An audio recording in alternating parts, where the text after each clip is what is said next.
Il 22 ottobre di 150 anni fa si concludeva il famigerato plebiscito truffa di annessione del Veneto all'Italia.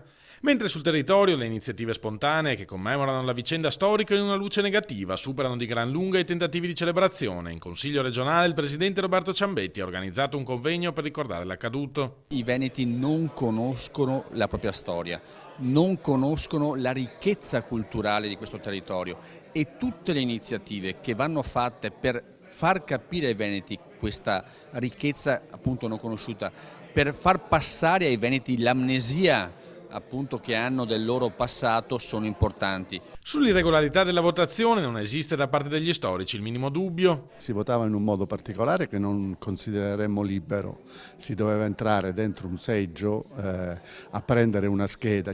C'erano soldati, tutti quelli che avevano partecipato praticamente alla guerra, che erano favorevoli all'annessione del Veneto, eccetera, e si doveva prendere una scheda di un colore diverso rispetto all'altra. Va detto che l'intera classe intellettuale veneta era a favore dell'annessione all'Italia, ricordano gli storici, mentre altri settori della società avevano idee diverse. E se alcuni veneti avevano combattuto contro l'Austria, moltissimi altri si trovavano sul fronte opposto. La flotta austriaca in realtà era la vecchia flotta veneta e quindi la marineria era composta da ufficiali e soldati istriani, dalmati, ma tra di loro parlavano veneziano. Si tratta di un periodo su cui esistono molti miti e false credenze, spiegano gli esperti, perché immediatamente dopo l'unità era necessario creare una narrazione favorevole agli scopi dei Savoia. Fatta l'Italia bisognava fare gli italiani. Dopo l'unificazione si usava i miti per creare italiani.